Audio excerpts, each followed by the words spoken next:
CTV News with Caroline Van Vlartigan. Good evening. Today was a big day for Quebec's aviation industry. Airbus and Mirabel signed a deal for a massive order for 150 of its jets. But as with any big deal, there are some concerns. Here's Angela McKenzie.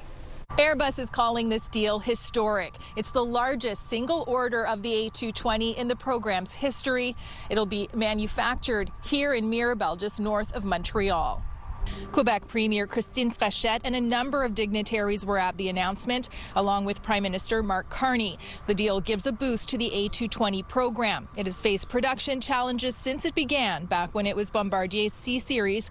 Airbus later purchased it, rebranding it the A220. It received a lot of financial support over the years from the province, which continues to have a 25% stake in the program. The order is for the newest version of the A220, which has 160 seats. Air Asia is a low-cost airline based in Malaysia. Its CEO says the capacity of the jet was important for the airline. Kuala Lumpur has gone from nowhere to become the #1 hub in Asia and the #4 hub in the world due to connectivity. The 220 will make that so much bigger for us. That's why we chose the aircraft, for the size and the ability. And there's one more reason. The amazing thing about this aircraft is, when I bought the 320ceo, it only flew 4 hours. This aircraft can fly up to 7 hours. And in Asia, that has a lot of value for us as well. The order represents yet another way Canada is building bridges internationally and looking to trade with partners beyond the United States. A power that's deepening the links between Canada and ASEAN. Very important point, deepening the links between Canada and ASEAN to the benefit of our workers, our families, our tourists, our business people. Airbus is expected to deliver the order to Air Asia by the first quarter of 2028. But aviation expert John Graddick thinks that's too optimistic. You need to basically bring the supply chain guys in Quebec and the suppliers to this airplane up to speed in terms of being able to, in fact, produce parts, components, pieces for that airplane that are able to meet Airbus's demands. There's talk of building another version of the A220, a stretch version with 180 seats. That's something Fernandez says he's very interested in, which would mean possibly another order for Airbus. Angela McKenzie, CTV News. The CAQ government is taking a preemptive stand on its language law. Under Christine Frechette, it's decided not to wait for the notwithstanding clause on Bill 96 to expire, a move that takes direct aim at the Liberals and its leader, Charles Milliard. Olivia O'Malley has more. La loi sur la langue officielle et commune du Québec, le français. As the new premier promised, the CAQ government is renewing the notwithstanding clause a year early. French language minister Jean-François Roberge tabled Bill 2 this morning. It protects the French language law, Bill 96, from court challenges. We got to do what we got to do. French language will always be in danger in Quebec. The political approach has forced the Quebec Liberal Party to take a stance on the issue. Roberge says he wants Quebecers to be aware of this, going as far as calling the party toxic. Definition of toxic is something that can hurt something. Toxic. Water can hurt you if you drink it. I think the liberal politics are toxic to our French language bills. When Bill 2 was voted on, Liberal leader Charles Milliard says the Liberals will not support it. He says Bill 96 needs modification. Milliard said previously he would get rid of the 6-month period for new immigrants to learn French and lessen the burden on small and medium businesses. But today, he wouldn't reveal any other changes he would make to the bill. I will be announcing very soon both my plan and my team that will be supporting the preservation and promotion of French. He confirms it does not include scrapping the clause that overrides fundamental rights and freedoms. The potential use of the clause is a tool that we need to keep to ourselves. So I will use it if necessary, but not necessarily. Quebec Solidaire is expected to table a bill tomorrow to regulate the use of the notwithstanding clause. If passed, 2/3 of the National Assembly would need to vote in favor of using it, in addition to the support of two parties. Having the CAQ government using bill after bills, the notwithstanding clause, to withdraw those fundamental guarantees is concerning. Roberge says he doesn't understand why they want to attack the capacity Quebec has to govern itself, especially when it comes to protecting the French language. Olivia O'Malley, CTV News, Quebec City. 2 years ago, a man was shot in a parking lot in Laval, and the crime remains unsolved to this day. So today, police set up a command post in the area, hoping for more information. Here's Matt Grillo. It was 2 years ago when the Mercedes SUV sat riddled with bullet holes in a parking lot off Saint-Martin Boulevard. Police say it was an attempted murder at 1 in the afternoon, and the target was Ali Shaban, who escaped without serious injuries. Officers found a man that was struck by gunshots.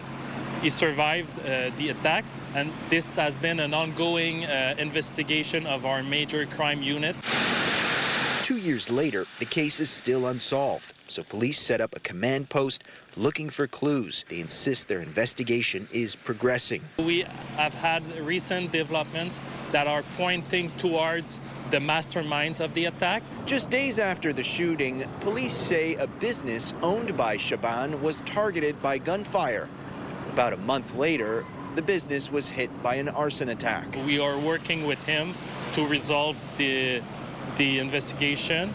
It will be too soon for me to speak about the reason that he has been attacked on that day. Police are also using the command post to send a message to restaurant owners who may be victims of extortion. If you have paid for something for protection to a criminal organization, you are not a criminal. You will be considered as victims, and we're looking forward to work with you. As for the parking lot shooting, Laval police say they are convinced that good developments will come soon. Anybody with information can get in touch with police through their tip line, 450-662-INFO. Matt Grillo, CTV News, Laval. Well, you might have heard them if you were in the city. Sirens were heard across Montreal today. They were part of an annual drill meant to prepare people in the event of a possible industrial emergency. Laurence Brisson-Dubreuil explains. It may sound urgent, but this is a planned drill. It's part of Montreal's annual siren test. 12 industrial sites across the island take part. One by one, they sound the alarm for 3 minutes, some more than once. The goal is simple: make sure the equipment works and that people know what to do. At the Laval Brewery, which is one of the sites with an alarm, spokesperson Jeremy Gio Duchesne says the test is nothing new. So it's actually our 70th anniversary, so residents and the people living in LaSalle know the industry very well, know the brewery very well. The brewery uses ammonia, a dangerous substance that could pose a problem if it leaked. Neighbors nearby say the sound of the alarm is familiar. Everyone knows that around here. Longtime resident Shirley Briand also knows the drill. Stay inside, make sure windows are closed, or the doors are closed. Put the TV on so I can hear any updates. The city says that's the right response. In a real emergency, people should go inside right away, shut their doors and windows, and wait for official updates online or through alert systems. Schools and daycares also have plans in place to keep children safe. But some say the message doesn't always reach everyone. I think more people would be better informed if it was on the radio or on TV. And for those caught off guard, the sound can be unsettling. I thought maybe something was really happening. The city says that reaction is part of the reason for the drill, to build awareness in case of a real emergency. Laurence Brisson-Dubreuil, CTV News. And the City of Montreal has announced 3 new measures to help solve its pothole problem. That includes allocating an extra $1 million to boroughs whose pothole repair budgets have run out. Mayor Soraya Martinez-Ferrada says another $1 million will be used to finance independent manual patching contracts, and an additional $125,000 will go specifically towards repairing potholes on Notre Dame Street. In every city, we collectively pay the price of decades of under-maintenance of thousands of kilometers of streets. It's expensive to repair, it causes frustration, and some roads, in some cases even, It's a case of safety issues. We're going to be looking into what are the 311 complaints that we've received, and the more urgent ones for sure. We know a lot of them and we know where they are. And the city says it has repaired more than 20,000 potholes in the last 2 weeks. Well, anyone who suffers from seasonal allergies already knows this. Montreal is in the thick of allergy season, and this is a bad one. Experts are blaming climate change. Sweeta Rassi has more. This year, the trees are blooming a little earlier than usual, according to David Weiss from McGill University. So things that normally would have flowered, say, mid-May are now flowering early May. Things that flowered normally early May are now flowering in April, and so on. He says the shift is due to climate change. Trees are releasing pollen sooner and for longer periods. So potentially more pollen floating around in the air, and then that's what's triggering allergic reactions. That means allergy season is in full swing. The biggest culprits, birch trees. Mostly the trees that are pollinated by wind, so birch trees, but also poplars, alders, ash, oak, maple, and so on. 1 in 5 Canadians suffer from seasonal allergies. Moshe Ben-Shoshan is from the Department of Pediatrics at McGill. He says there is something else at play, stronger pollen. Something genetically has changed also in the pollens to make them more allergenic. So that's the interesting fact. So even if the level is more or less the same or even a bit lower, it doesn't mean that we will have less allergic symptoms. That's why he says if you suffer from seasonal allergies, you may need to start taking your meds sooner. So birch, that is the spring, we usually start November, December. Grass, we start January, February for the summer. And ragweed, we start just now. So if somebody is suffering a lot during the fall, that's the time to see your allergist and decide whether you want to be more aggressive regarding the treatment. For many, a harsh new reality after a harsh winter, as the allergy season is here for a while. Sweeta Rassi, CTV News. Well, it wasn't the start to round 2 that Habs fans had hoped for. The Montreal Canadiens dropped the first game of the second round to the Buffalo Sabres 4-2. And as Kelly Gregg reports, it was an early and decisive win for the Sabres. After winning 3 games on the road in the first round, the Montreal Canadiens have dropped Game 1 in round 2 in Buffalo. Some chances for the Habs early. Lane Hudson hits the post. That's 1 of 2 off the iron in the first. Just goes to show you it's a game of inches. But an unusual fumble from Hudson leads to Buffalo's first goal. Hudson not pleased with that one. Buffalo doubles their lead on the power play, coming alive after a recent struggles. That makes it 2-0. Then it's Selke Trophy nominee Nick Suzuki late in the first to cut the lead in half. That's his second of the playoffs. Buffalo would go on to score 2 in the second, though. Dobesh giving up 4 goals on just 9 shots at that point, including some tips in front of the net. Kirby Dach would add another for the Habs on a strange diving play, scoring there from his knees. Now, after trailing for only 27 minutes and 12 seconds in the entirety of the first round, the Habs spent just over 55 minutes behind in this first game. Here's what the players had to say afterwards. They're fast. They like to play on the rush. They're heavy. They play well down low in the O-zone. Their D are quick. They're mobile. So for our group, especially forwards, we got to make sure that we're staying with our Ds and finishing checks when we can. Just shot ourselves in the foot there. We were down 2-0, and just trying to claw our way back, and thought we played a good game, pretty good game after that. So definitely, they're deep door in the rush. They're kind of 5-man attack in the offensive zone with guys moving around a lot. So now we know kind of what's going to happen for the rest of the series, and hopefully we can improve on that. Fans started arriving early in the evening here at Ye Olde Orchard, and amid the loss, there were at least some moments to cheer about.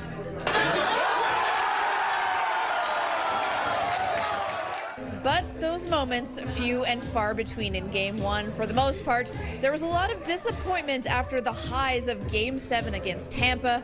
Fans pointing to a lot of things that the Montreal Canadiens need to improve. They're a bit asleep. It's first game of the series. It's just a 7-game series, a lot of hockey left. It is what it is.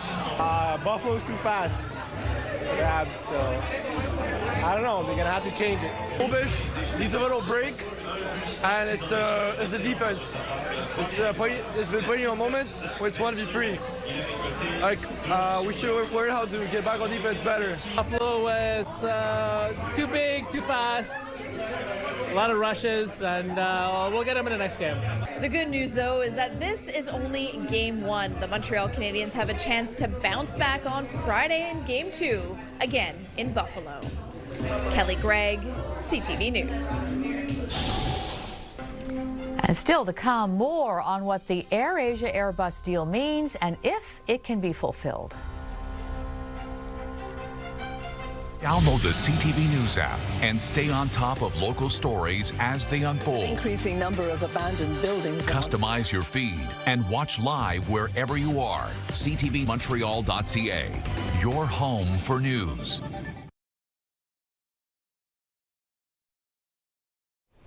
Well, Quebec's aviation industry did get a major vote of confidence today from Asia. Air Asia has placed an order for 150 A220 jets from Airbus. It's a $15 billion deal, and 150 of the planes have already been ordered.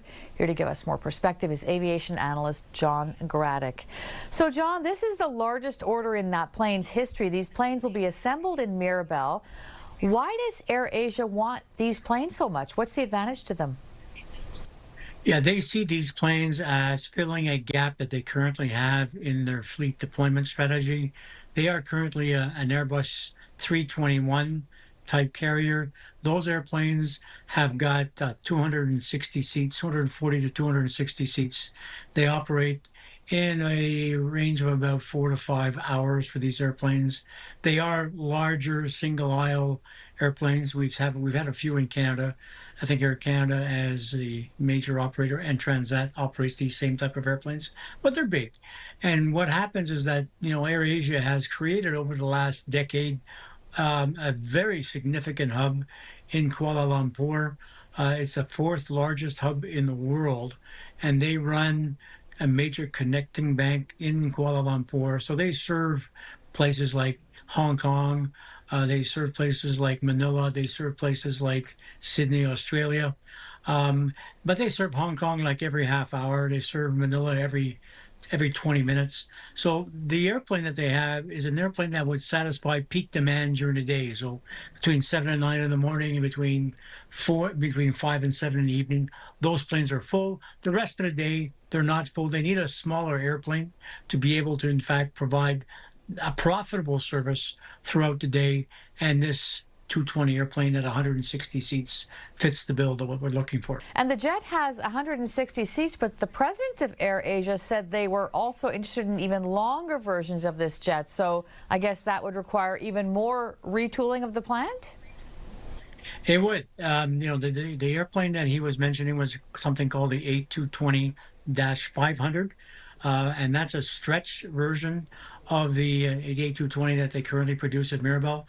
And yes, that airplane was originally designed by Bombardier. This was a type of airplane at 200 and some odd seats that Bombardier created the C series to have, but Airbus decided to shrink it.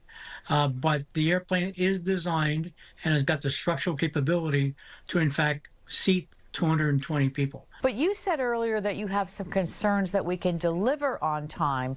Tell us again, what's been our history of delivery with, C-Series planes and now these?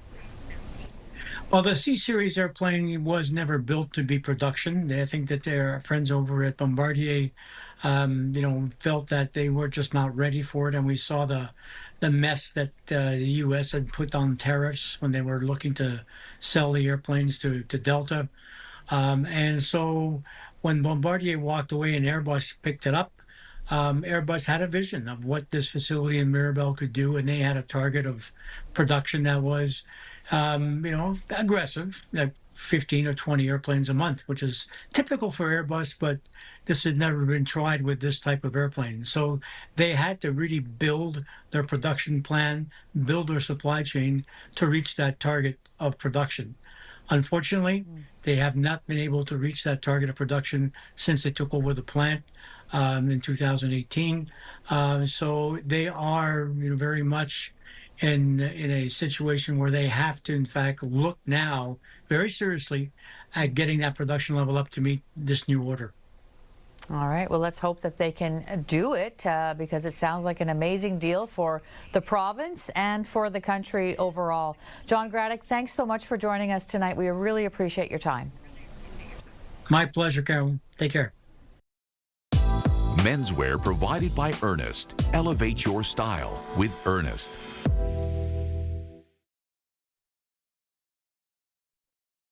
Download the CTV News app and stay on top of local stories as they unfold. An increasing number of abandoned buildings. Customize your feed and watch live wherever you are. CTVMontreal.ca, your home for news. For breaking news and local news that matters to you, download the CTV News app right now by scanning the QR code on your screen using your smartphone. Or you can also go to our website, ctvnewsmontreal.ca. Well, the Michelin Guide for Quebec is out, and 4 more Quebec restaurants have been given Michelin stars. For one Montreal restaurant, that's an honor that's been a decade in the making. Here's Matt Gilmore. At Hugon et Buffon, preparations are underway for the dinner rush. The work is precise, with attention paid to every detail, but the mood is buoyant. As of today, this is a Michelin star kitchen. We screamed. We screamed and we congratulated each other, and everybody jumped into each other's arms. Incredibly excited, incredibly proud of our teams who have worked so hard every day, who keep working hard, who will get up in the morning, come here, work until late at night, and do it all over the next day just to follow us in our vision. According to Michelin's chief inspector, the restaurant is known for its remarkable and perfectly mastered wood-fire cooking and an impressive wine list with close to 1,000 options. The restaurant's wine director, Hugo Duchesne, has also been awarded the Michelin Sommelier Award. The experience of wine is complete, either from some pairings, some explanations about the wine. It's kind of a storytelling that goes from beginning to the end of the meal. It's a great experience with the wine also. To celebrate the Montreal success story, Mayor Soraya Martinez Ferrada delivered flowers and congratulations. People are, again, so proud, and it's so many years of work and starting from nothing and bringing something like this happen today. It's a really great moment to share with them. Quebec now has 13 Michelin star restaurants and 85 that have been recommended by the guide, confirming what many in this city and province already know, that this is one of the very best food scenes in the world. Matt Gilmore, CTV News. And congratulations to all of them. The QR code is now up on your screen. It will take you to our website, and there you will find the full list of the Quebec restaurants in the Michelin Guide, their ratings and their locations. Weather brought to you by Gratian Scaff's 50th anniversary gift event. Get a complete second pair and sunglasses as a gift. Well, spring in Montreal is in full force, but our temperatures are on the cooler side. Let's take a look at today's daytime high. 8 degrees is what we saw, and typically we'd be around 17, so certainly cooler, but not as cold as it was on this day in 1981. It was minus 1.5. Now, putting our futurecast into motion now, we're dealing with cloudy skies, and there is a 40% chance of a few showers. Looks like it could be the next hour or so, but we're not talking about a significant rainfall. We can see the system is quite spotty, and yet again, around 2 a.m. it looks like it could continue. However, that pushes eastwards. Montreal waking up to a mix of sun and clouds, but holding on to a 40% chance of showers, all due to this spotty system earlier in the day, but for the most part is staying north of Montreal, and we'll see a mix of sun and clouds into the afternoon with some peaks of sunshine just before sunset.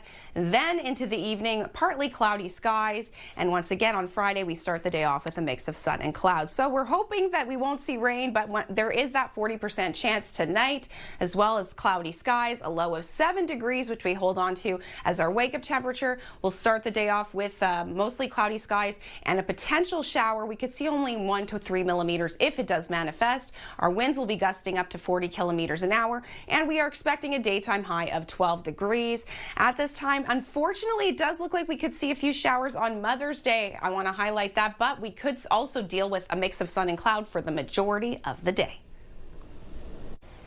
And that's it for tonight. For the latest news, you can listen to the Andrew Carter Morning Show at 5 on CJD 800. And of course, you can always head to ctvnewsmontreal.ca for more coverage. Thanks for staying up late with us. Have a good night. We'll see you tomorrow.